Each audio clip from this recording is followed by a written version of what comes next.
Hello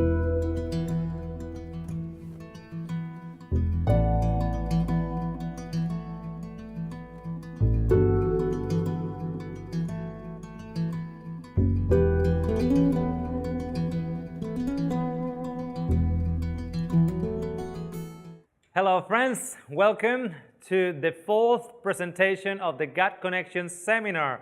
We have actually entitled this one Fermenting Your Gut, and I'm pretty sure you will be learning a few new things. Some of you might be even realize that through the presentation you'll be challenged, but overall I hope that we will remain friends, and at the end of the presentation you won't hate me. That's my goals. If I have accomplished that at the end of this presentation, we will be very happy. Now, the New Footsteps lecture series are designed to share valuable information with the general public. They are not to be used as a treatment for individual cases. For online appointments, visit our website. And the website is there to book also international appointments through Skype. So you just follow the book an appointment now, and you you search for the time that is more convenient to you according to Melbourne's time. So make sure that you understand what time is that locally in your country, and that will be in the system. And then we will have an hour consultation and any follow-ups that will be required. Okay. Now I want you to remember something from the previous lecture. That a dry colon won't go. The colon needs water, proper stimulation, and exercise in order to do its work properly. So it needs water, it needs hydration. Otherwise, if the body feels dehydrated, it will start getting it from the colon, which will actually create bigger issues in your evacuation system. It will need exercise, proper stimulation. That's the type of food that you eat. And by the way, the food that you eat ought to be your friend. Not my friend, your friend. What does that mean? That my friendly food might be very unfriendly to you. Okay?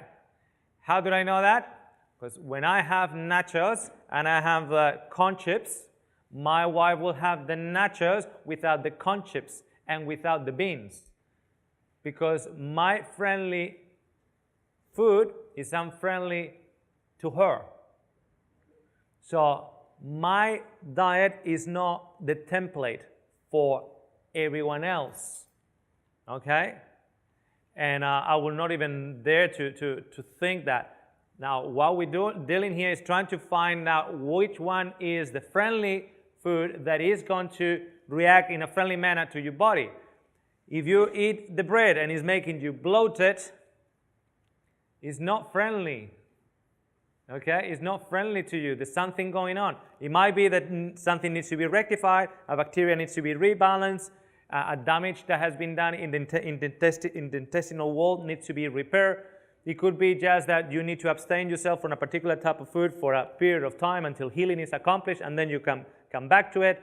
Different things. So remember, food does not meant to hurt you. That is not the purpose of food. Food is there to give you life and health.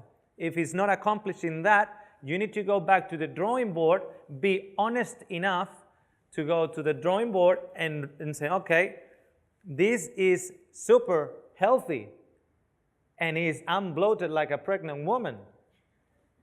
Why is it doing that to me? Okay? Because anything that you feel here, it will be having repercussions everywhere else in the body.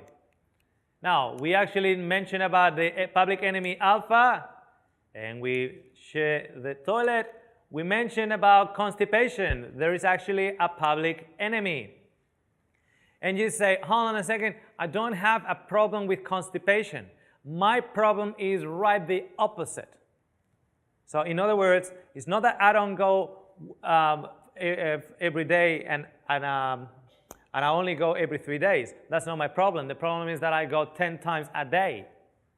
And 10 times, okay, that is very true, and we are going to, in this lecture, we are going to develop that concept too. Okay, we're going to talk about IBS, we're going to talk about Crohn's, and we're going to talk about ulcerative colitis, and we're going to give you some pointers there. However, let's go to imagine, just for the sake of argument, that a person is having a symptom of IBS in which the person has very regular, continuous diarrhea. And that person is 40 years of age. So is she having a problem with constipation, yes or not? Well, it depends. Because you have no idea how much is actually still left. There might be some part of that chyme that is going out very frequently, and it has actually still holding a lot of waste. So the body is continuously feeling that it needs to empty. It needs to empty because it's continuously filled up with something that is not getting rid of. So the person can actually be constipated. A person can actually go 14 times, and when you gather all the waste, it's not that much. But however, has gone 14 times, most of it liquid. A person might actually have true diarrhea through one of the different categories of IBS, and then you ask, were you always that way? And she will say, well, funny you ask. No, I always tend to actually be constipated. So when you start tracking back in the history, there's always going to be, in most cases, a history of constipation, despite the fact that now you have Crohn's disease and you're actually going, or ulcerative colitis, and you're going mixed with your blood, you're going many times a day. But 10 years ago, you were constipated. Can you see what I'm saying? So this scenario here prepare the outcome of the other scenario of very regular attendance to the toilet. Okay? So that's why we say in constipation, there's always a level of constipation there. And by the way, when I say constipation, let me just tell you this. There is actually a word in Spanish, in Spain, that it is actually when you have the cold, we can say resfriado, or we can say estoy constipado. But constipado sounds like constipation.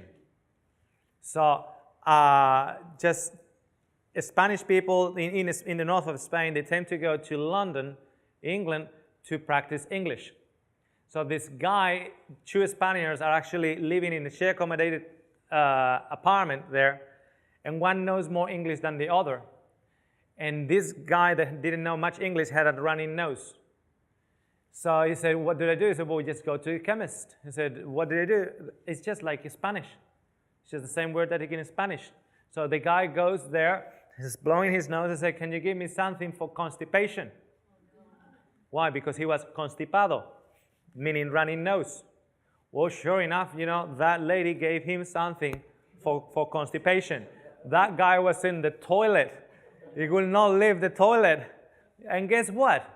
His cold actually improved faster because all the toxic accumulation that sickness gives you, he sort of opened it up, through the laxatives that he received because he was constipated when he thought that he was actually saying, I've got the cold. Okay? So you better be careful, especially when you're speaking a second language, which word you're using, okay? Now, so we mentioned about the two major factors. They are not the two major factors, but there are two major factors of constipation. And one was diet, for sure. The other one was not answering the call when nature rings. Okay? So there is a very good habit to go and say, excuse me, can you excuse me for a second? And you just disappear, and then you come back. It's a very, very good habit. Okay? Now, gamma. Again, I just put Greek just to show off that I know my letters. Okay. Bacteria. Now, that's not the moon. That's actually bacteria. Now, good bacteria or bad bacteria? It depends. Good bacteria can be like one of those co-workers of yours that was so nice to you when you were at the same level working in the factory, and then all of a sudden he gets promoted to a manager position, and man, that guy is that dictator. He changed his character because he got He got cocky. He got too big. So certain bacteria can actually be our enemy, despite the fact that in other situations, it will be our friend. So how many here have Candida? Can I see your hands? And I saw some people saying, no, I don't have that. Well, you better raise your hand because everybody here has Candida. Everybody has it. Now, because people come and see me in the clinic and say, I'm just coming here, I've gone to Google, and I'm checking on the symptoms, and I've got Candida. I say, congratulations, me too. Because everybody has Candida. It's actually a natural yeast present in the human intestine. Now, when is Candida giving us trouble? When it doesn't stay there, and it doesn't stay under control. It just goes and reproduces in big numbers, mainly because we are feeding the Candida. And then there is damage. We suffer from bloatiness, etc. Our permeability in our gut increases. So there's actually holes through in which Candida, now that before was so large that could not go through into the system, now is big enough to go inside the system. So all of a sudden Candida is going inside the system now. And Candida feeds on what? Sugar. So if I just go and just start giving foods that will contain that will secrete high levels of insulin, that means that I'm actually consuming lots of sugar or glucose. So if my condition is pre-diabetic, for instance, or I have an insulin-resistant condition, who is going to help me lower my sugar levels from my blood? The Candida. So what am I doing now? Feeding it even further. It's helping me. She's helping me. She's helping me reducing the sugar levels from my blood because I have a problem bringing that sugar inside my cell. Inside the cells, I've got a problem. I keep on secreting insulin, and because I'm developing an insulin-resistant condition, I need more insulin, and it's not coming into the cell. It's not coming into the cell. So all of a sudden, Candida said, I'll give you a hand. And it eats, and then starts propagating. So people say, I want something against Candida. I said, no, what you want to do is you want to close up that wall that is not allowing, so that way not allowing Candida to keep on coming in from the wrong places. And then you are going to make sure that you're going to go into a protocol where your when your sugar levels, and sugar levels, I'm not talking just about sugar, I'm talking about white potato, white rice, etc. It doesn't go skyrocket. Okay? And that way, Candida can only survive in the right conditions. And one of those conditions is food. No food is a living organism. No food, no sustainability. Okay? So what do we know about bacteria? Well, we know that all babies are born with a leaking or permeable gut lining so that they can fully benefit from the nourishment of their mother's colostrum. So, if a mother has the wrong type of profile in the gut, she will have the wrong type of profile in the birth canal.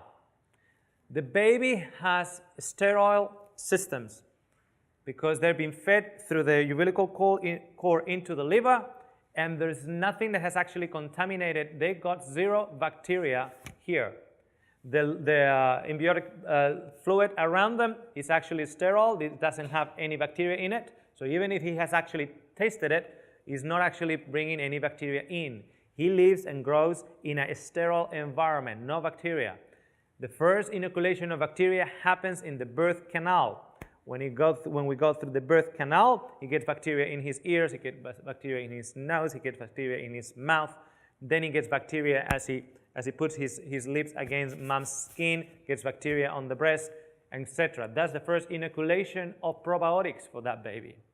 Wrong profile on the mother will mean wrong profile of inoculation from the mother to the baby.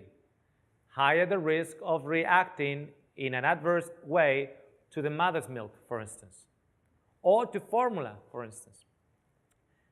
Now, if the baby is born by cesarean, to a degree, even worse, because now you have no control what type of bacteria he's going to inoculate that baby. It's just going to be the hands of the surgeon. It's going to be the hands of the nurse, whatever's in the environment, etc. Okay? So what actually happens is that we are already feeding the baby, and if the baby doesn't have the right type of bacteria to help with the digestion of that food, it's going to have colics, it's going to have tummy aches, it's going to have diarrhea, or it's going to have constipation. For instance, now we have 2 foster children, permanent care in our house, but before they became permanent care, and they've been with us for a number of years now. We used to have a lot of foster children that will come here just for the weekend or just for a week. And it was amazing because they will come on a Monday and they will be Thursday and they haven't gone at all. And they were like 9-month-old babies, 6-month-old babies. They haven't gone at all, and that baby's crying and crying and crying and crying and crying. So you're just trying to, you get the legs, you know, you're moving the legs like this and moving the legs like this and so on.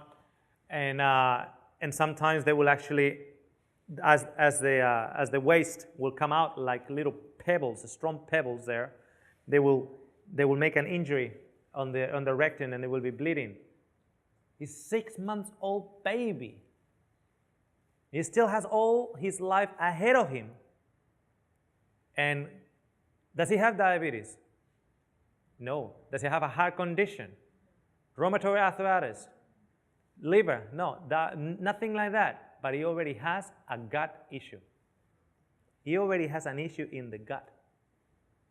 Okay, that early on. And earlier than that, we've seen children within the first 2 months. Okay? Now, that's baby's formula. And in one of the programs, if I recall correctly, I mentioned about soy formula. Okay? I mentioned about soy formula, and it's not actually the best. In the majority of cases, it's not actually the best. And I'll tell you why it's not the best. And it's not me that tells me.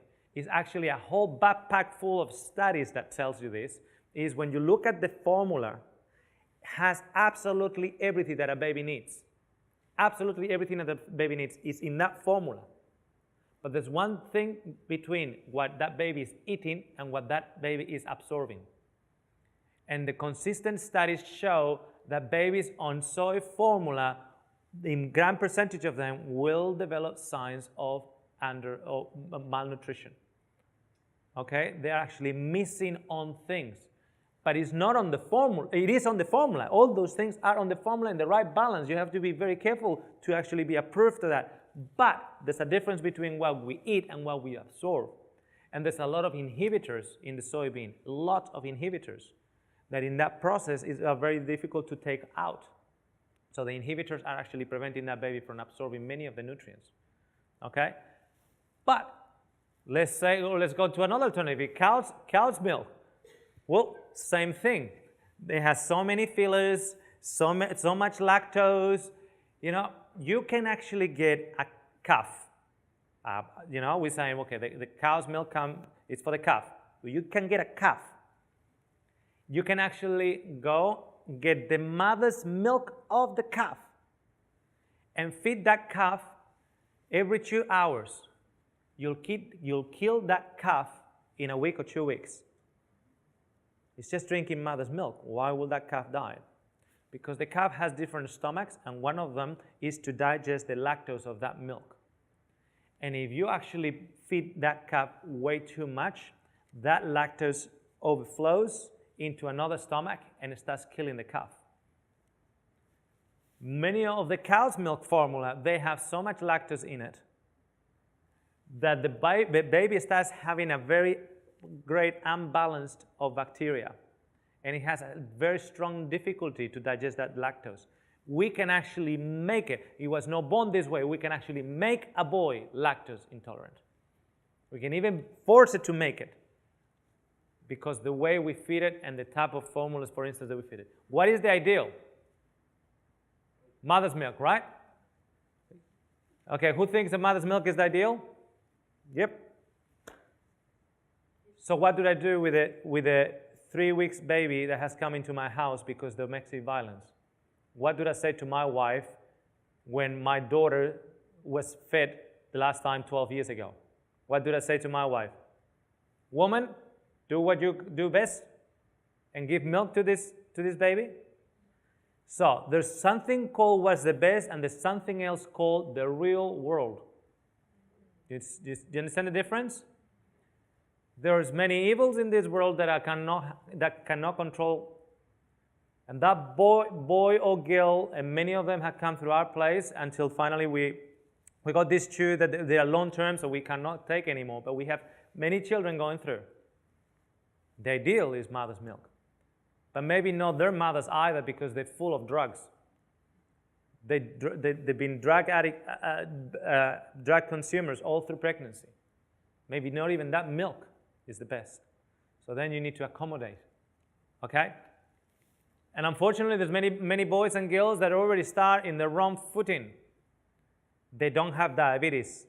They don't have heart disease. They already have a gut issue. So when we're talking about let's going to start looking at the gut first, how first?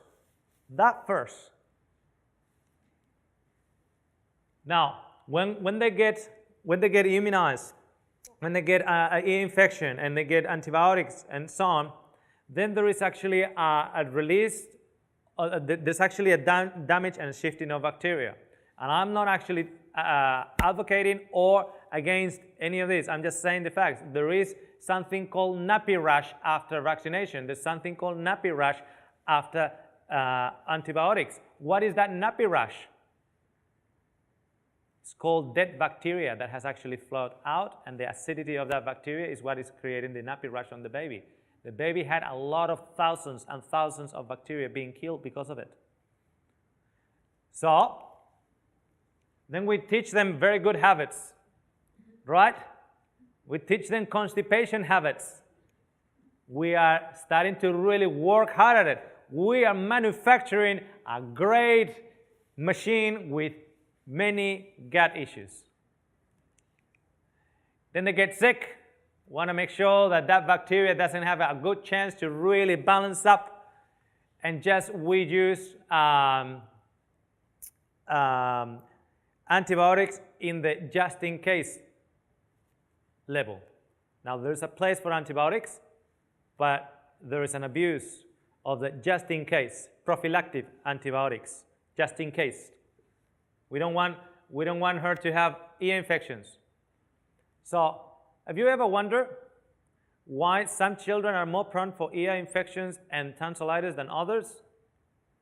That's actually a sign of the body telling you, as a mother or father, that your child has some type of issues with the food that you're feeding her or him. But rather than actually changing the type of food and removing some of the triggers that are known to cause to contribute for ear infections and tonsillitis in children, we will feed them the same food and we will give them antibiotics. Have we fixed the problem? No, we made it worse, because now we're masquerading the problem. We're transferring the problem somewhere else. So soon enough, she won't have ear infections or tonsillitis infections. She will start having issues in the gut and bloatiness and very foul odor when it passes wind and so on, or diarrhea, etc., etc., etc. And because they've been so good, taking the medicine, they're going to the doctor, let's going to give them a reward, right? I remember, hey, first time that I had, one of my early teeth, what do you call it, milk teeth? The milk tooth, was not coming out, but the other one, the fixed one, was coming from behind.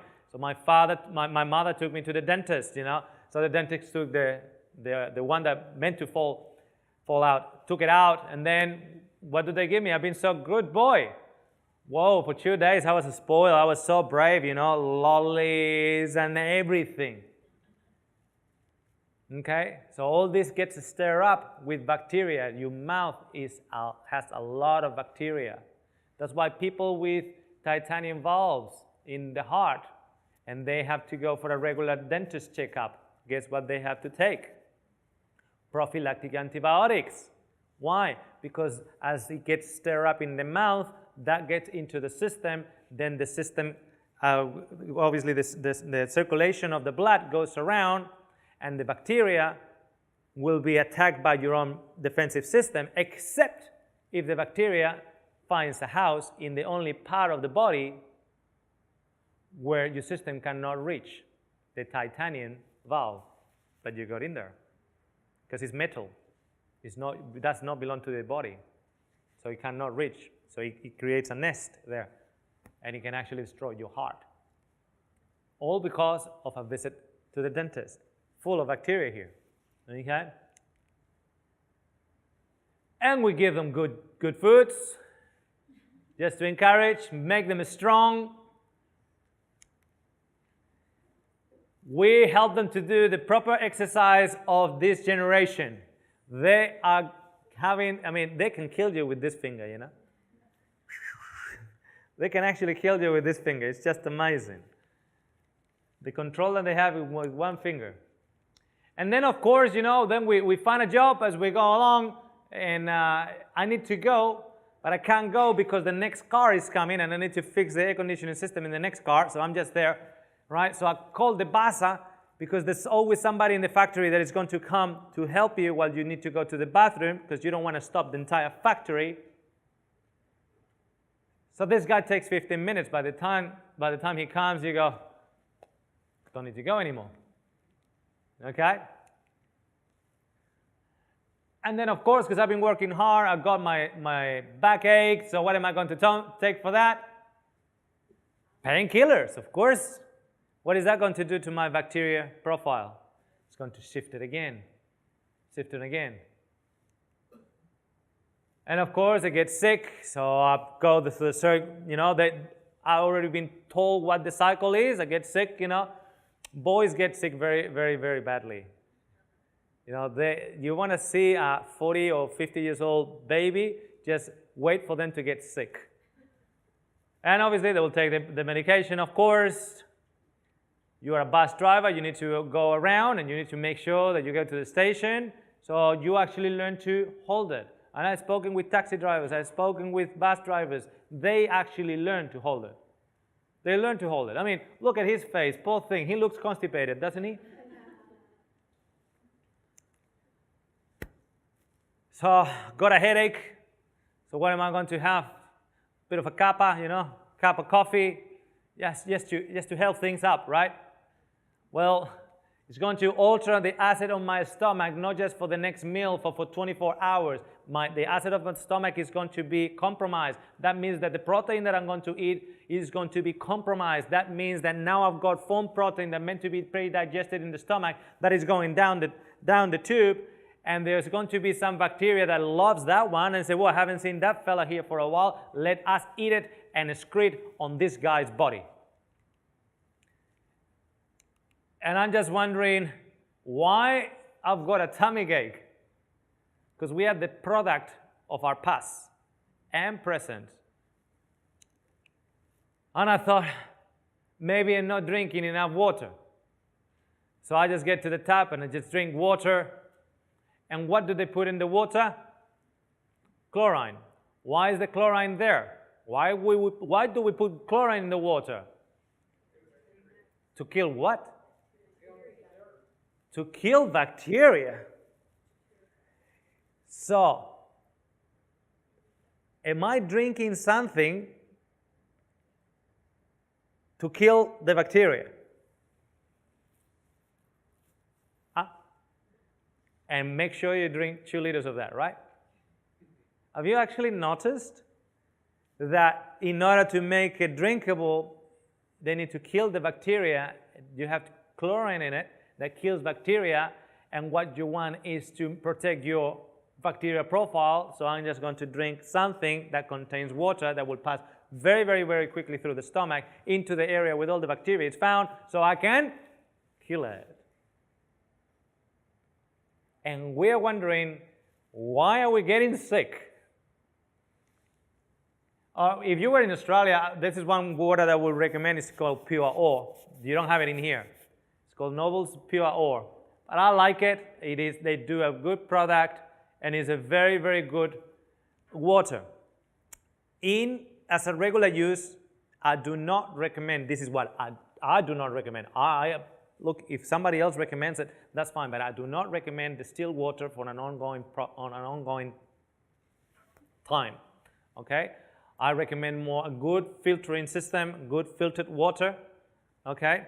There's actually now a number of them that don't put chlorine in it. They actually have an ultra UV light in it that kills the bacteria as it passes through, but you don't actually put anything in the water, so you're actually drinking water you're not drinking the light when you're drinking the water, okay? So there's different process. This is one. What you can do is just go to Pure O in your country. This is an Australian company though, that's why it says Pure O for Aussie. And just check what the process is there, and just trying to see if you can find one in your country. I've been here already a couple of weeks, and there is quite good water here, and bottled water. I've got some good bottled water too. So a healthy colon should contain about 85% of friendly bacteria, 50% of putrefactive bacteria, or more, or bacteria that is actually not doing the work that you want it to do for your benefit, but rather just one of those inconveniences. You always have the black sheep of the family. You always have that, you know. So these are always going to be there. There's a level, a percentage of that. But that should be normal percentages. However, consistent studies are suggesting that that the average Western colon contains larger percentage of putrefying bacteria. Some are actually suggesting that the 85 is actually the wrong type of unbalanced bacteria, and the 15 is the one that is just struggling there to survive. Okay? So with that scenario, it is going to be very, very difficult for your body to produce a number of things. It's going to be difficult on the absorption of nutrients, because bacteria is actually needed for the absorption of nutrients. It's going to be difficult for the metabolism of certain proteins. It's going to actually be difficult because like vitamin B complex, for instance, needs a level of bacteria around the villi to be absorbed. It's going to be difficult also because all the neurotransmitters in your body are manufactured in the gut, all. Now, they're used up in your nervous system, in the brain and so on for sure, but the manufacturing, the factory is actually in your gut. So if you have the wrong type of balance there, you're going to have a wrong type of a very inefficient way of manufacturing the neurotransmitters, okay? In the series, The Bacteria Connection, we actually talk about how issues in the gut will affect issues in the mind. We know that people with depression and people with anxiety, high percentage of them will also respond to issues in the gut, okay? And vice versa. So, disturbance is created by improper combinations of food, fermentation sets in, and the blood is contaminated and the brain confused. It will be much better to eat only 2 or 3 different kinds of food at a meal than to load the stomach with many varieties. I like this book. It's a nice book. It's one of my favorites, called Counsels on Diet and Food. So, when we eat too many, bigger chances to actually create further disturbance, okay? So let's say you go to a luncheon, like a potluck, okay? So in Australia they say, oh, bring a plate. Do they say here the same thing, bring a plate? I never understood that. From a Latino point of view, that is very, very rude. You're inviting somebody and you're asking them to bring the food. A Latino, and we've got some Latino people here, that's rude. You don't invite them and tell them to bring the food. So, you know, many Latinos have just show up in places with a plate, like a plate. They were wondering, oh, maybe they don't have enough plates, and they just brought a plate. Then soon realized that these Anglo-Saxons, they're asking you to, they invited you and they're asking you to bring the food. But Imagine a potluck and everybody's bringing a plate, and you've got a long table there. And I'm going to tell you just one thing that it could be of benefit to you in the next potluck. Unless you get hit by a bus, or you fall, or you get assassinated or something, most probably you will eat tomorrow too. That means that you don't need to start. This is not like the Paris-Dakar. Have you heard of the Paris-Dakar?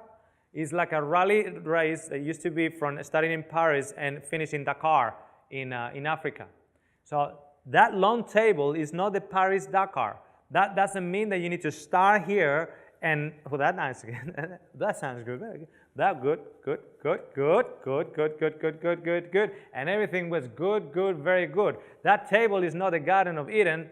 Just careful. You will eat tomorrow. You don't have to eat everything in that same plate. And all of a sudden end up with a Tower of Babel here, that big, and be contributing with two different sauces, too many different flavors, too many different levels of elements that need different percentages of acids, different percentages, the percentages of digested salts and enzymes and so on. We're complicating it too much. And then we finish all the way. We're building our Tower of Babel here, and we're making a nice, not big one. And then when we're finished, if it's summer, what are we going to give for dessert if it's summer? Watermelon. Watermelon, that makes sense, isn't it? Now, how long will the watermelon take to pass through your stomach and off you go? It's mainly water. Very little, right? So this is what the watermelon does. After we have actually loaded ourselves from Paris to Dakar, we loaded ourselves a big plate, we are like that. We get the watermelon. So this is what the watermelon does. You eat the watermelon lands in your stomach, and it says, hold on a second, guys, I'm the watermelon, I don't take that long to be digested, so can you get out of the way so I can go first? Oh, the watermelon doesn't do that? Well, the watermelon is one of the highest of glycemic index. Yes, it is water, but it has a lot of fructose. Lots. And now you got here a whole lot of food here and lots of sugar. So what do you need to make alcohol? I call this the champagne effect. Have you seen the champagne effect? The champagne effect looks like this. Just pay attention.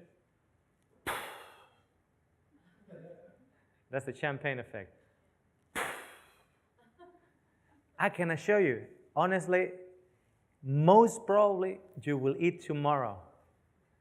And if you sort of miss that beautiful dish that sister such and such made and you couldn't taste it, just go, man, can you make sure that next time that we got a potluck, you bring the same dish, and I will start from that end there and I'll grab yours. Hopefully, if the bus doesn't hit you, you will get to the next potluck. Okay? So what are we saying here? If you get too many varieties of foods in the same plate, here, I'll try that one, and I'll try that one, and I'll try that one, and I'll try that one, you're just making a nice time bomb here. Okay? And it's going to go fermented, and it's going to go through a putrefying effect. And the ones that are going to be happy and rejoicing is not going to be your stomach, it's not going to be your neighbors either. Okay? It's actually going to be the bacteria here that is getting increasingly more unbalanced. They're having a nice banquet, they're excreting out toxins, and you are absorbing those toxins. Are you following? Okay. So, we go through here, into the stomach, duodenum, okay? The duodenum here, all the way to the ileum side, and out of the body. Now, that area there, the top part of the small intestine, is the area with the biggest level of absorption. There are certain things, vitamin K and vitamin B12, that are actually happening a bit lower down, but the biggest bulk is actually in the upper part of the small intestine. Okay? In the duodenum is like a chamber in which pancreatic juices and bile juices and a lot of enzymes are actually secreted there. You got protease, you got alpha amylase, you got a lot of enzymes working there to digest your food. The more complicated you make it, the more complicated it will be for them to work at it. Now, I'm going to tell you one secret. And I'm putting the photo there just to make sure that you recognize. Can you find the stomach on the photo? You know where the stomach is? Now, some of you might not know this, but the stomach does not have any teeth. Did you get that? That means that the chewing is just left to the mouth. Can you believe that? It's amazing. The actual digestion starts in the mouth. In fact, in order to digest carbohydrates, you start digesting carbohydrates in your mouth with alpha amylase secreted by the salival glands. So alpha amylase is the first pre-digestion of carbohydrates.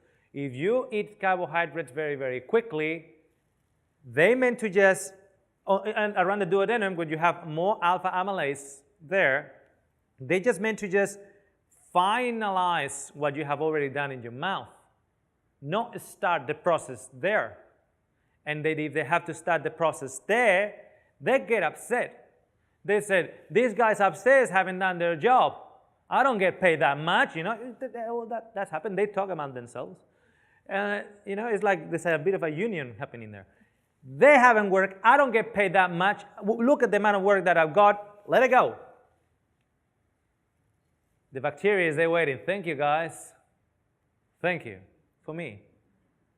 So carbohydrates, the bread, the pasta, the potato, everything else starts the digestion in the mouth. So because the stomach doesn't have any teeth, we are left with the mouth only to start the digestion. Okay? Protein, on the other hand, and certain fats, they get the digestion starting properly in the stomach. However, it's not the same when you have a piece of protein that way landing on the stomach that if you actually have nice chewed up particles landing on the stomach. Because the stomach enzymes and the hydrochloric acid there, they also complain and said, hey guys, what are you talking about here? Look at that huge piece. What are they doing up there? Are they not chewing? Why are they sending it? So they can only tackle that big piece of protein around it, rather than actually be able to work on it better. For instance, what would be more absorbable? A tablet or a powder form of a medicine? What will be more rapidly absorbed? A tablet form or powder? Powder will be more absorbable because it's already broken down. It has activated ingredient all around in small pieces. But if you get the whole tablet, they can only have that surface of the tablet to work against. The same thing when we're talking about protein. We need to chew the food. We need to actually chew the food, both for the carbohydrates because the pre-digestion starts in the mouth, and also to make it easier in terms of the protein in the stomach. Then they go further down, okay? And the elements that they actually need are totally different. The protein will be digested by the stomach, or pre-digested in the stomach. The carbohydrates and sugars will be starting in the mouth. That's why you need to chew properly and then continue in the duodenum. Okay? So, if we actually fail to eat, to chew properly and impregnate with alpha amylase the food properly and allow that further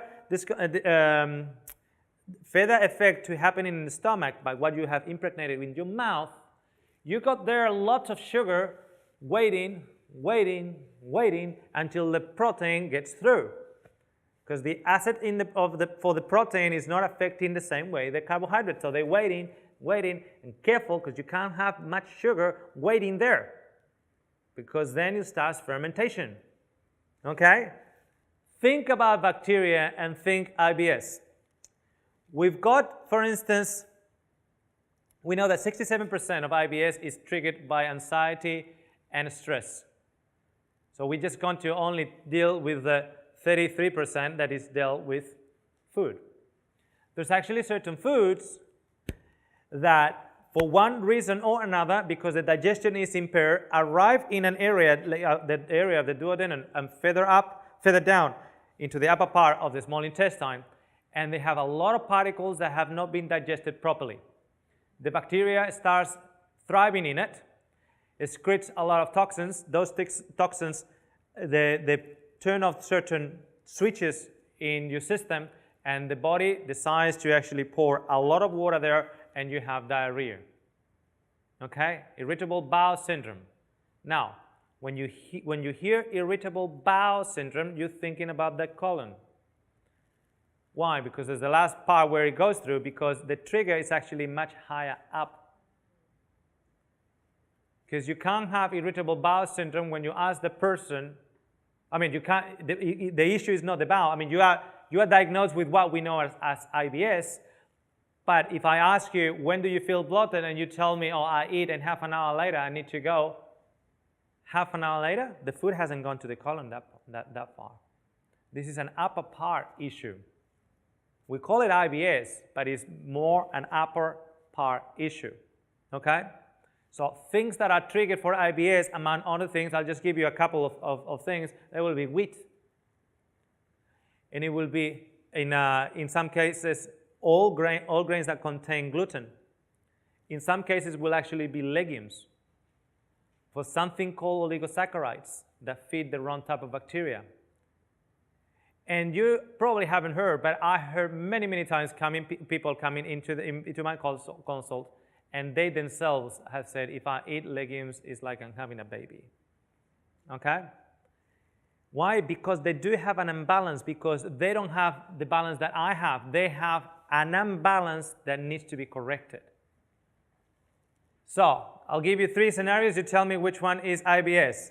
You're normally constipated, but every so often you have diarrhea. Scenario number 1. You normally have diarrhea, but every so often you are constipated. That's scenario number 2. You don't know why. Sometimes you're constipated, sometimes you're diarrhea, and vice versa. That's scenario number 3. Which one is IBS? The 3 of them.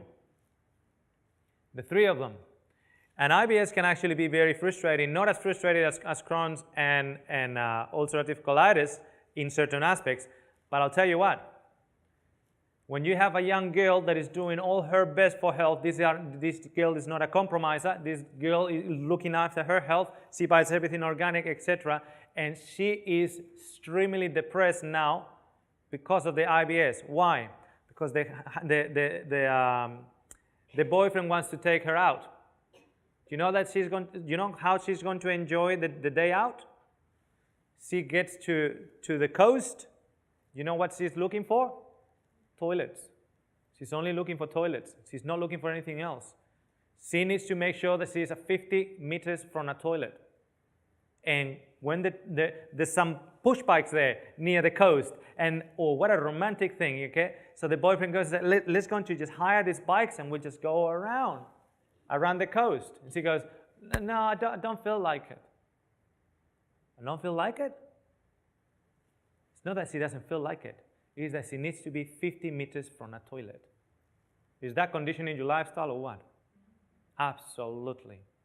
No holidays, no things, no traveling on the road. I'm talking about serious issues. And some of you never heard of it. But the serious issues that are affecting emotionally. So one of the things, and this is not a prescription, but this is just very, very general, one of the things is definitely gluten and wheat products. And gluten-containing products. And the other thing is lactose. Okay? Another thing is chocolate. Okay? It could be. And another thing could actually be legumes. Okay? So, ulcerative colitis. And we'll just put that one, Crohn's. Ulcerative colitis, now all of a sudden you're not actually passing waste, you're passing blood. And what do you think the iron levels are going to be? Right down. I've seen iron levels extremely low in young people that in a matter of 2 years have actually erased all the reservoirs of iron in 2 years. You start talking to them and it's just the diet, sure, but they were eating the same diet before. The demands at work, stress, the silent killer. The butterflies in the stomach when you are stressed, that's shifting of bacteria. Eating on the run, eating quickly, eating and I need to present that project, or I need to Stress is killing people. Literally, I mean, I know people that are bleeding out every day. They go 14 times to the toilet and it's just blood. Blood, because there's actually ulcers there that are just bleeding out. There are actually protocols available for that. Protocols available. I had a person that came to me and told me that the doctor said to him that diet had nothing to do with ulcerative colitis. However, he already knew that when he was eating the bread, flare up. He loved hummus. You like hummus? Hummus. Flare up. And it's not a flare-up of bloatiness, friends. It's a flare-up of 2 consecutive months of bleeding. We're talking about serious things here. We're talking about people that will be bleeding out. And diet has nothing to do with it. So, just recently, actually, while I've been here in your country, one of my ulcerative colitis patients, I received an email from him. How are you going? He said, good. The last 2 months, very, very good. Last week, bad. Flare up. Why is that? Oh, had to go out for a whole week because of work. Very stressful. So all of a sudden now, he knows now that with the protocol that he's on, he's managing it. But he has all the pressures, the work and so on, and that flares up too. So diet is one aspect of the whole individual. Okay? So there are protocols. The protocols with Crohn's. Now, Crohn's, you have these little lesions, but not just in the colon. You actually have it all the way up at any given time. So what happens with Crohn's is very, very interesting, because all of a sudden you have Crohn's disease, they remove the colon, but Crohn's can affect at any stage and any part of the digestive system tract. So the digestive tract. So all of a sudden you remove the colon, and now you have it in the small intestine. What are you going to do? Remove the small intestine? You can even have it in your stomach. You can even have it in your esophagus. Crohn's disease. Have you ever heard of the Crohn's disease here? Everybody's thinking of Crohn's disease just in the bowel, but it's actually, Crohn's can actually be, those lesions can actually be anywhere. Stress will trigger. Certain grains will trigger. Certain legumes will trigger.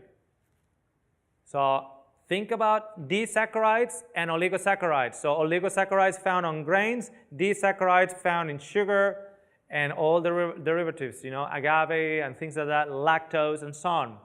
Small triggers. Why?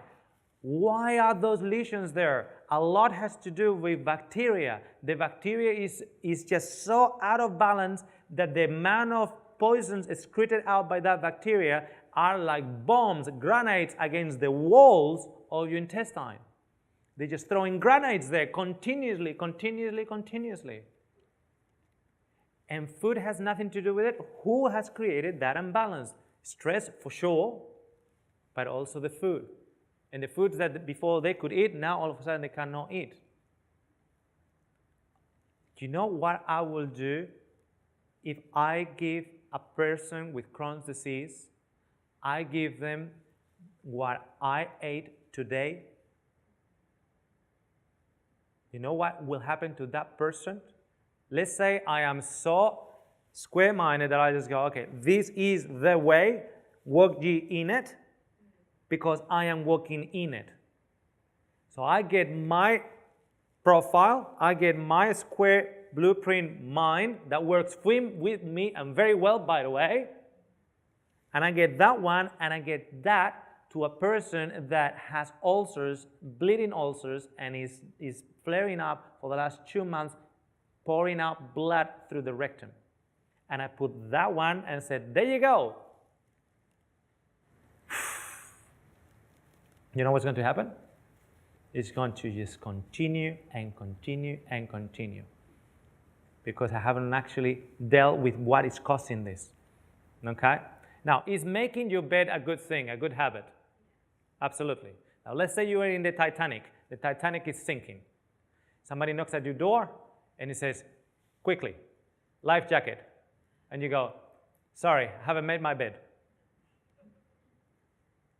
Now, will you think that the bed is important at that point?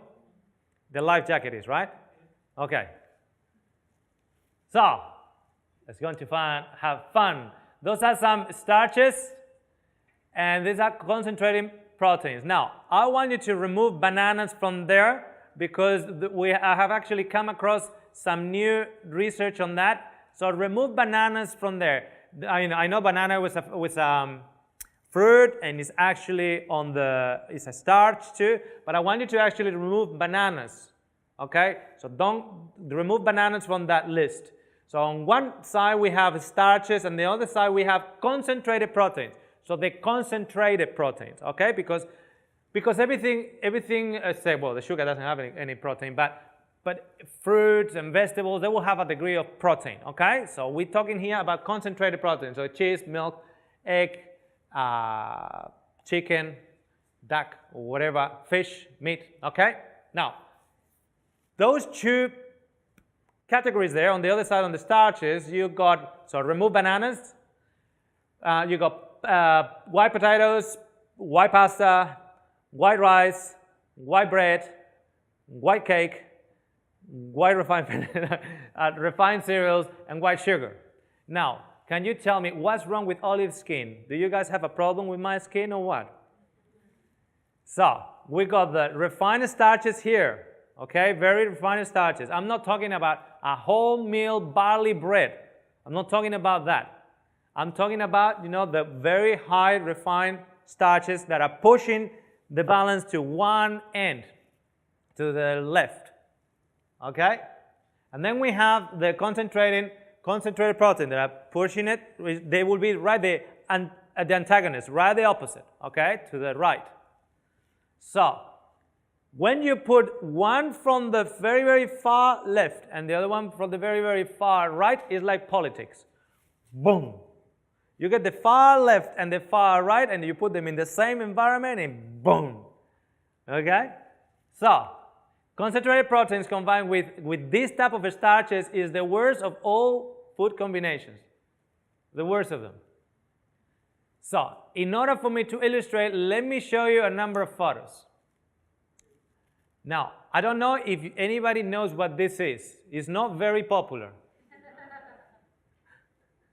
Okay, so I don't know if you actually realize, but the United States of America, the bread that they use for the burger, if that type of bread is actually used in Australia, it will actually not be considered as a savory bread. It will be considered as a sweet bread. With how white was and how white sugar is added, and etc., or the sugars. Okay. So we got this side here. We got the bread. We got that bread in the middle. We got that bread in the and then we have the chips here. And then we got the far right ones. We got the meat. We got the meat here and so on. We got the cheese. Got a little bit of onion just to make sure that ferments well, because that's the fructose from the onion. Make sure that it gets a nice fermentation. Don't forget the onion. Ay, Maria Morena. Whoa. Okay, so we got the white here, and we got the pepperoni and cheese here. I don't know if you know, I'll tell you what that is called. That is called pizza. Okay, some of you have actually eaten pizza recently. So you have actually eaten pizza that had not real cheese. So you actually went from this end to this end. Okay? So just want to make sure. For those that are not aware on the camera, we actually fed them a vegan pizza today. Okay? And they enjoyed them. Did you enjoy it? Okay, good. So you've gone from here to here. When you add the pepperoni and you add the cheese, you're going up to here. You following? So, now, I don't know if you know if that's a little bit popular in Australia. Is it popular here? Okay, in New Zealand we call it fish and chips. Okay? So, that's the chips. And that's the fish. Now, if you were in Spain, they would consider that dish vegetarian. You see that parsley there? Okay. Okay. Bolognese. So we get the pasta here and the bolognese here with the cheese. That's similar. The chicken schnitzel with here. That's definitely a vegetarian dish in Spain. Look at that amount of salad. Man, they're going overboard there. Okay. So it's chicken here and the chips here. And we make sure that we're also going to alter the digestion of that protein and the acid, so we're going to put a little bit of lemon too, to alter it a little bit more. Do you know why fish goes with lemon, by the way? Because in the old days, they would bring it to the port, and when smelled, and it was not fresh, they would put the lemon, because that neutralized the smell of the fish. Now we use a practice that was to neutralize the fish that was off, and it's cool. It's just amazing. Humans are funny creatures. And because I'm from Australia, I needed to put the meat pie. Do you have those ones here? No. Okay, so that's the very, very white pastry here. And then we have inside here, we got the kangaroo meat. Okay, so we have the kangaroo, or we have any other. Okay, so it's called a meat pie. That's very, very popular in Australia. Very, on the go food. Okay, they're actually the worst combinations. I don't know, are they popular here in your country? They're popular in that. So, ignore the banana again, I said. Those are two extremes. Now, there's some fellas here in the middle. They are the peacemakers. So you have the far left and the far right. And the fellas in the middle tend to be very much more diplomatic, not as aggressive, more in a reconciling, they have like a ministry of reconciliation kind of thing.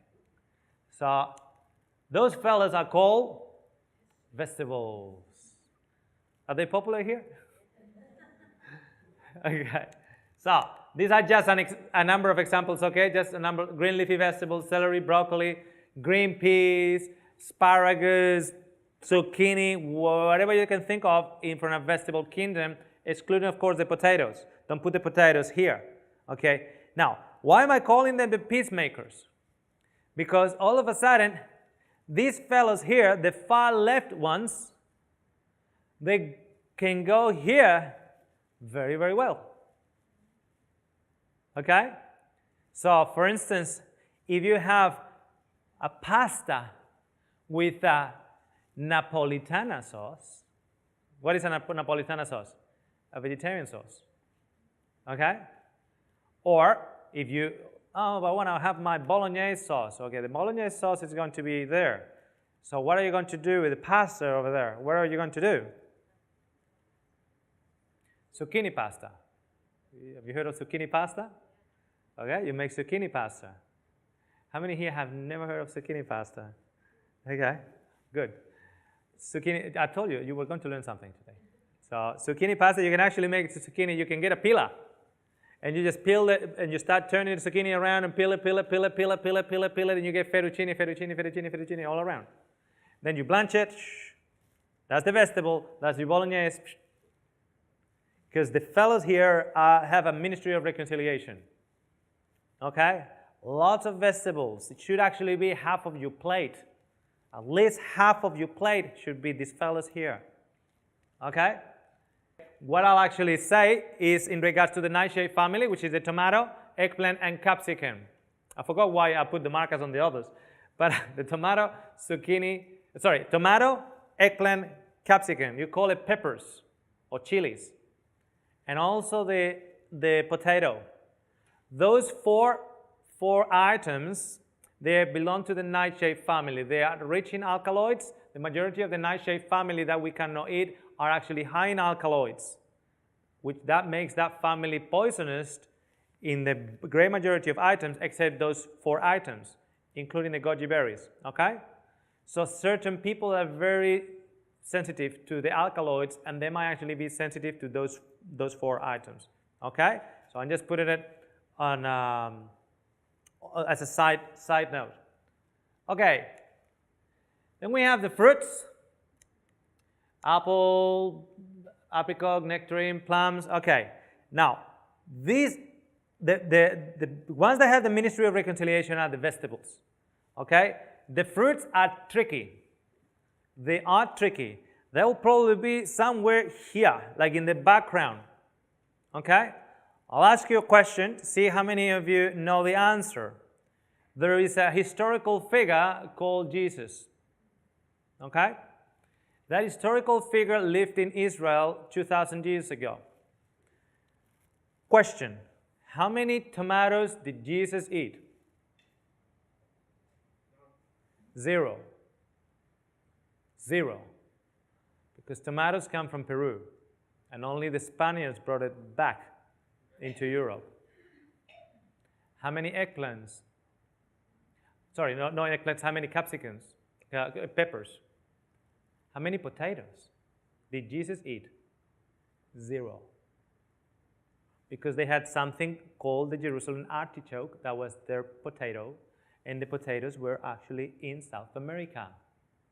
So all of a sudden we go and we get something that is from the nightshade family that have high levels of alkaloids, that even some people can be reacting to it, and we eat it in spring, in summer, in autumn, and in winter. Okay? Think about that. Now, fruit.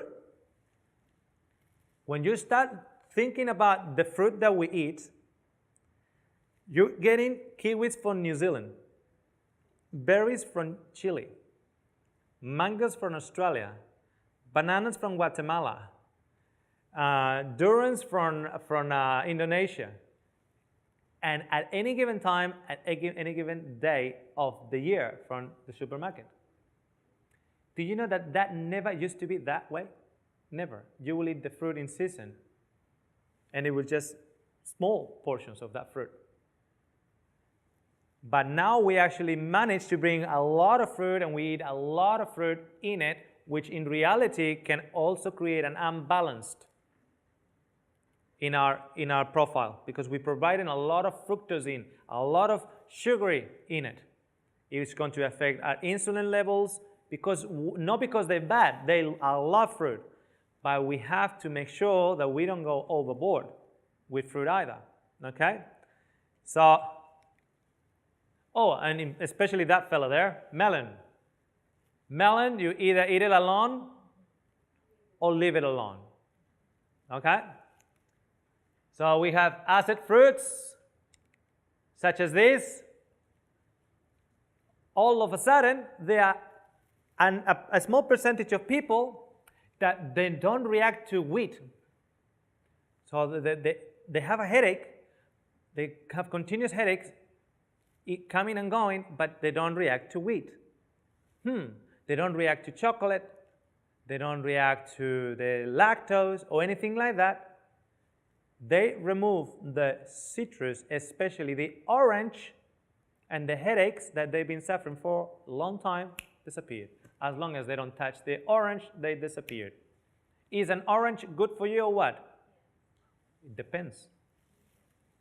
For that person with the headaches, no. But an orange is an orange, and an orange is good. Tell that to that person that if he eats an orange, has a tremendous migraine, tremendous, it cannot concentrate. Okay, so acid fruits are better to actually, they are the ones that you eat on an empty stomach, and they're much, much better to assimilate on an empty stomach. That's why people will actually have these ones on an empty stomach in the mornings, okay? Now we have grains, legumes, and seeds. And I've got a few of them there. Now, what do you do with your dry legumes? Your dry legumes are there on a preserved state. You know, I go to my home country in Spain, and I'll say the Spaniards will be the best vegetarians in the world Why? Because I grew up with legumes. Lentils once or twice a week, chickpeas once or twice a week, and beans once or twice a week. Of course, on top of that, my mom will put the chorizo, which is the pork sausage and things. But if you take those things out, you know, Spaniards will be very great with legumes, no problem, okay?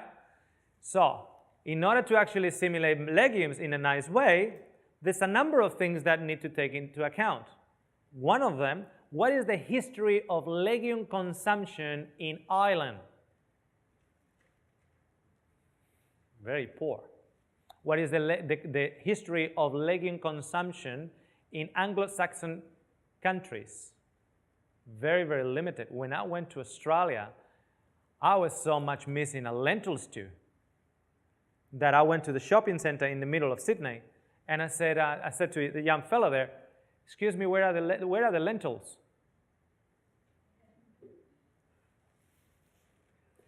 Lentils?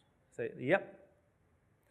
Are they little things like that? Yeah, probably they are. And he brought me out to a place and he gave me like a 250 gram bag. I mean, they don't exist, those ones in Spain. In Spain is a kilo plus. 250 grams bag, and he says, "This is the first time that somebody has asked me about this. How do you cook these things?" There's no history. There is not even a genetical association to that either. A Spaniard has a history genetical association with that food. Does it make a difference? Think about this. What is the genetical association for Asians to cow's milk? Very, very limited. Guess what? All of a sudden, most Asians are showing positive of lactose intolerance. There is not a dietary association historically in the genetic upbringing of the race. So legumes have the face of a Spaniard in them. That's why I eat it, and they're fine. Now, just for the sake of argument, can anybody here feel bloated when they eat either chickpeas, kidney beans, or lentils? Anyone here? 1, 2, 3, 4, 5, 6, 7. Wow. Okay. Yes.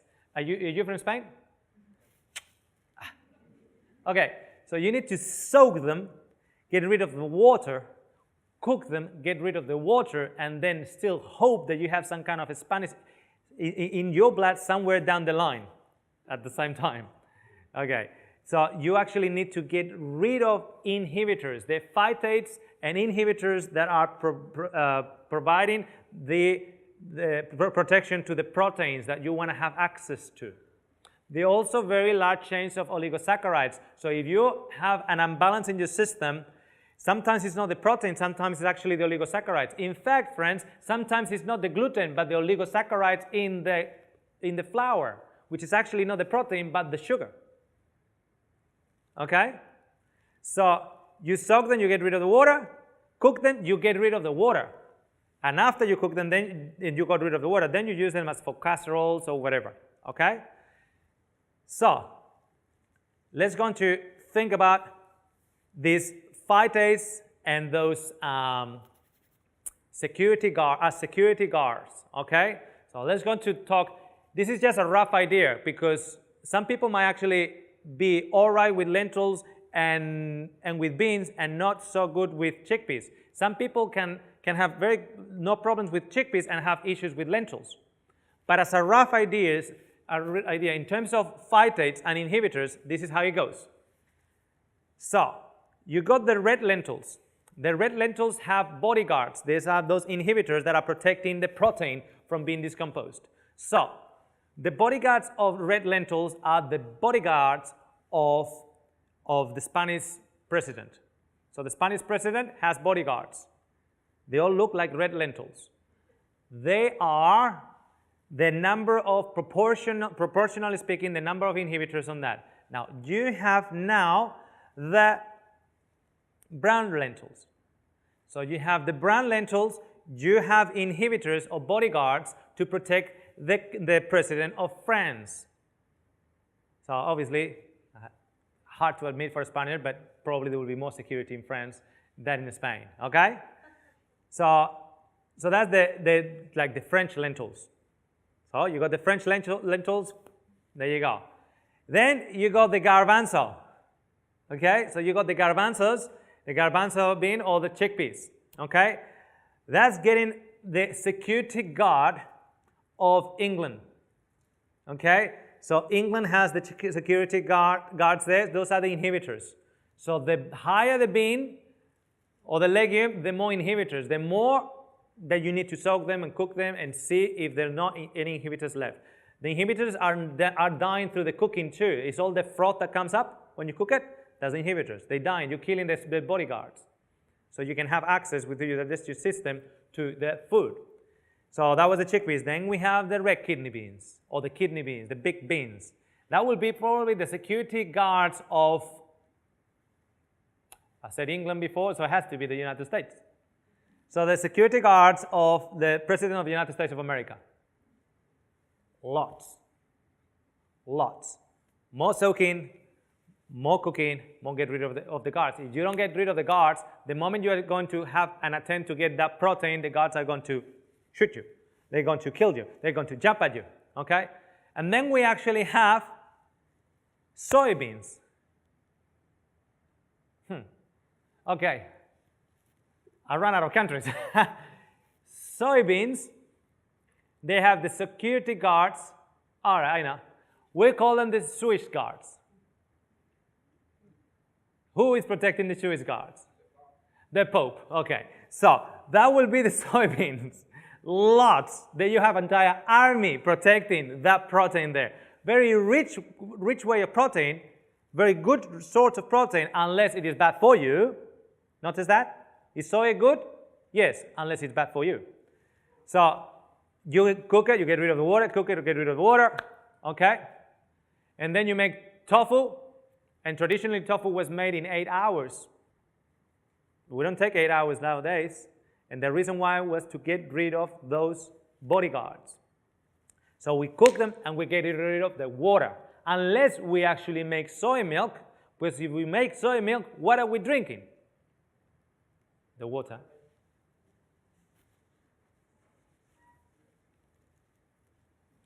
Moving on, that one.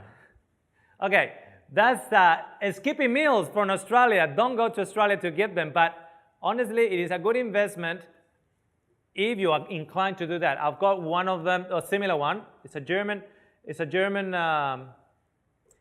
meal. Mine is actually not the same brand, but it's also German. And they do a very, very good job making flours in the house. Dry flours that contain everything of the grain in it. So we are making a bread that are not on this area of the far left. We just kind of like what they call those central left. The central left, we're using a government analogy, central left. Because you're making it out of a whole grain and you're making the flour out of it. Okay? So I just give you this as a reference. We do have one in the house. And if you're making a pizza base from the central left, and then you're using things from here, so it becomes more central, more balanced. Can you see that? Becomes more balanced. And when you actually, it's like playing a piano. If this is a whole keyboard of a piano, if you play a song here, it becomes to boom, boom, boom, boom, right? And if you play the song here, it becomes to right? A beautiful melody has the majority of the time notes in here. And that's the same for your diet. A beautiful melody will have most of the time notes here. I'm not saying that every so often you go do do do do do ding do do do do do. But there's actually people that they just go boom boom boom. Cakes, muffin, pasta, bread, potato. Okay? And there's others that just go, Give me a T-bone every minute of the day. You know, so that becomes a very awful sound.